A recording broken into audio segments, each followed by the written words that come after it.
आप सभी को मेरा नमस्कार।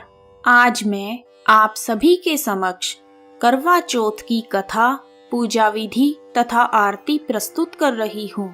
आइए शुरू करते हैं। सबसे पहले सभी सुहागन स्त्रियों को मेरी तरफ से करवा चौथ की हार्दिक शुभकामनाएं। करवा चौथ का व्रत कार्तिक मास की कृष्ण पक्ष की चतुर्थी को किया जाता है। यह व्रत सुहागन स्त्रियां अपने पति की लंबी आयु के लिए रखती हैं। इस दिन सूर्योदय से पहले उठकर सरगी खाने का नियम है। उसके बाद स्नान आदि से निवृत्त होकर पूरा दिन व्रत किया जाता है और संध्या के समय करवा चौथ की कथा सुनी जाती है। कथा सुनने के बाद सभी व्रतधारी स्त्रियां अपनी सासू जी अथवा ससुर जी के लिए बायना निकालती हैं। यदि आपके सास अथवा ससुर नहीं हैं, तो किसी बुजुर्ग अथवा ब्राह्मणी को बायना दिया जाता है। रात को चंद्रमा की पूजा करके अर्घ्य देकर भोजन किया जाता है। करवा चौथ का व्रत अलग अलग जगह अलग अलग तरीके से मनाया जाता है। भले ही करवा चौथ की पूजा करने के तरीके में थोड़ा बहुत फर्क होता है, परंतु यह व्रत सभी स्त्रियां अपने पति की दीर्घायु के लिए रखती हैं। पंजाब में कुंवारी लड़कियां अपना इच्छित वर पाने के लिए भी यह व्रत करती हैं तथा जिन लड़कियों की शादी तय हो जाती है वह भी इस व्रत को करती हैं। आइए अब शुरू करते हैं करवा चौथ की कथा। मम सुख सौभाग्य पुत्र पौत्रादि सुस्थिर श्री प्राप्त ये करक चतुर्थी व्रतमहं करिष्ये। मम सुख सौभाग्य पुत्र पौत्रादि सुस्थिर श्री प्राप्त्ये करक चतुर्थी व्रतमहं करिष्ये। प्राचीन समय में एक विद्वान ब्राह्मण के 7 बेटे तथा एक बेटी थी। वह अपने 7 भाइयों की बहुत लाडली बहन थी। भाई बहन हमेशा एक साथ ही भोजन करते थे। जब उनकी बहन की शादी हो गई तब वह 7 भाई बहुत उदास हो गए। अपने भाइयों की ऐसी हालत का समाचार पाकर बहन अपने मायके रहने आई। जब वह मायके में थी तब कार्तिक मास की कृष्ण पक्ष की चतुर्थी आने पर बहन ने करवा चौथ का व्रत रखा। करवा चौथ के दिन जब 7 भाई खाना खाने बैठे तो उन्होंने बहन को भी खाने के लिए बुलाया। उनके बुलाने पर उनकी माँ ने कहा, इसका तो आज करवा चौथ का व्रत है। जब चांद निकलेगा तब यह अर्घ्य देकर खाना खाएगी। सुबह से शाम हो गई। 7 भाई अपनी बहन को भूखा देखकर परेशान थे। तब उन्होंने सोचा कि उनकी बहन सुबह से भूखी है और चांद तो निकल ही नहीं रहा। इस पर भाइयों ने दूर जंगल में जाकर आग जला दी और छलनी में से चांद की तरह एक नकली आकृति दिखाई और बहन को कहा, बहन बहन चांद निकल आया है, अब तुम चंद्रमा को अर्घ देकर अपना व्रत खोल लो। उस नकली चांद को देखने के बाद बहन ने अपनी भाभियों को भी बुलाया कि तुम भी अर्घ दे दो। लेकिन भाभियां कहने लगी, यह चांद तो तेरे लिए निकला है, हमारे लिए नहीं, इसलिए तुम ही अर्घ दे दो। तब बहन ने उस नकली चांद को ही अर्घ दिया और खाना खाने लगी। जैसे ही उन 7 भाइयों की बहन ने पहला निवाला तोड़ा तो उसके ससुराल से बुलावा आ गया कि उसका पति बीमार है। तब उस लड़की की माँ ने लड़की को जाते हुए कपड़े देने के लिए संदूक खोला। जैसे ही उसने संदूक खोला तो उसके हाथ में सफेद कपड़ा आया। फिर उसके मन में वहम हुआ और उसने दूसरा संदूक खोला। दूसरे संदूक को खोलने पर भी सफेद कपड़ा ही सामने आया। ऐसे ही उसकी माँ ने 4 संदूक खोले। चारों संदूकों में से सफेद कपड़ा ही सामने आया। तब उसकी माँ ने उसे वही कपड़ा पहनाकर जल्दी से भेज दिया और जाने से पहले उसे एक सोने का सिक्का दिया और कहा, रास्ते में सभी को नमस्कार करके पैरों को छूकर आशीर्वाद लेना और जो तुम्हें सुहागन होने की आशीष दे उसे ही यह सिक्का देना। वह लड़की उस सिक्के को लेकर वहां से चली गई। रास्ते में उसने बहुत लोगों के पैर छुए, परंतु किसी ने भी उसे सुहागन होने का आशीर्वाद नहीं दिया। सभी ने यही कहा कि ठंडी हो, सीली हो, सब्र करने वाली हो, अपने भाइयों की बहन हो, भाइयों का सुख देखने वाली हो। जब वह ससुराल के दरवाजे पर पहुंची तो उसकी छोटी ननद मिली। उसने अपनी छोटी ननद के पैर छू दिए और तब उसकी ननद ने कहा, सीली हो, तेरे बेटे हों और मेरे भाई का सुख देखने वाली हो। यह सुनते ही उन सातों भाइयों की बहन ने सोने का सिक्का अपनी ननद को दे दिया और अपने पल्ले में गांठ बांध ली। अंदर जाने पर उसकी सास ने कहा कि ऊपर कोठरी है, वहां जाकर बैठ। और जब वह ऊपर गई तो उसने देखा उसका पति मरा पड़ा है। पति को लेकर वह वहीं पड़ी रही और अपने मृत पति की सेवा करने लगी। उसकी सास नौकरों के हाथ बची कुची रोटी उसके लिए भेज देती थी। इस तरह अपने मृत पति की सेवा करते हुए उसे 1 वर्ष बीत गया। करवा चौथ का व्रत फिर से आया।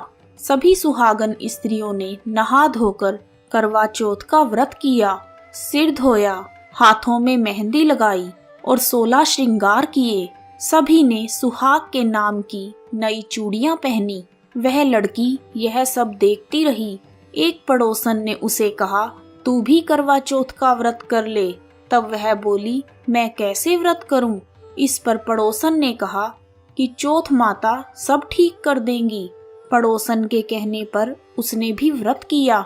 कुछ देर बाद करवे बेचने के लिए एक औरत आई और आवाज लगाने लगी, करवा लो, भाइयों की प्यारी करवा लो, दिन में चांद उगाने वाली करवा लो, ज्यादा भूख की मारी करवा लो।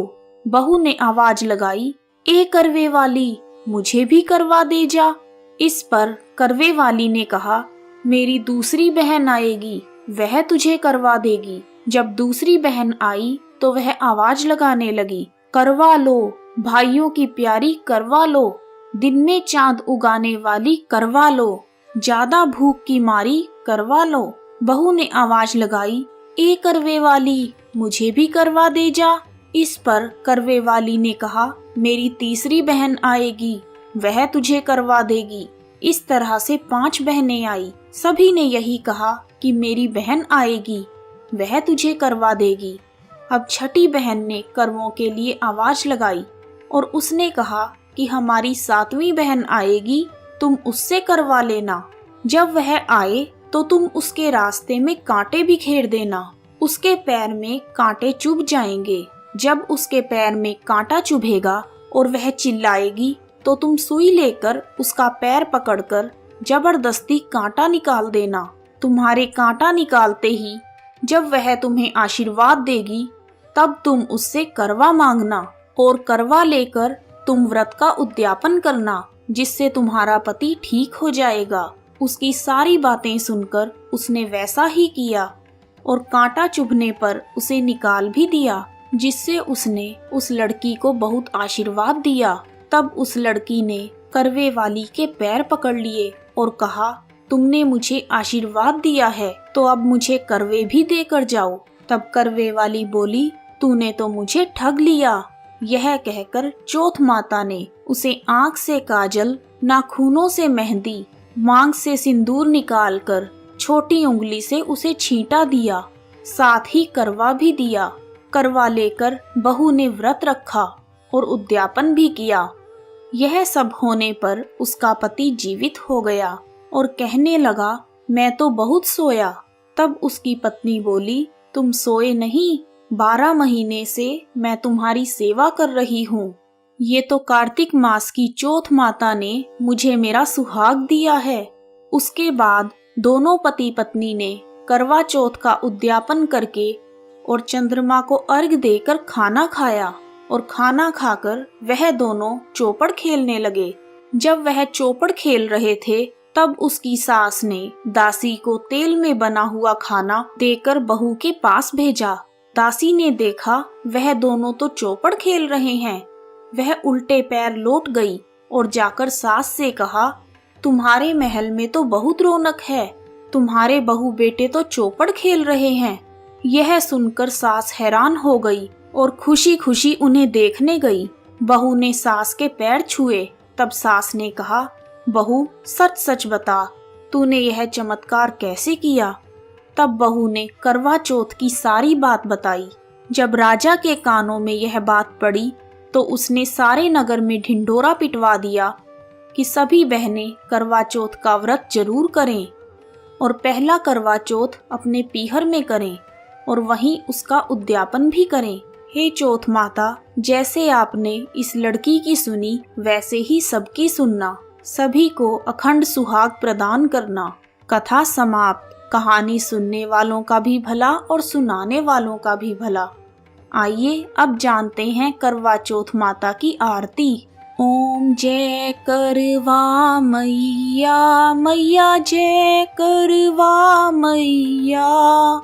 जो व्रत करे तुम्हारा पार करो नैया, मैया जय करवा मैया।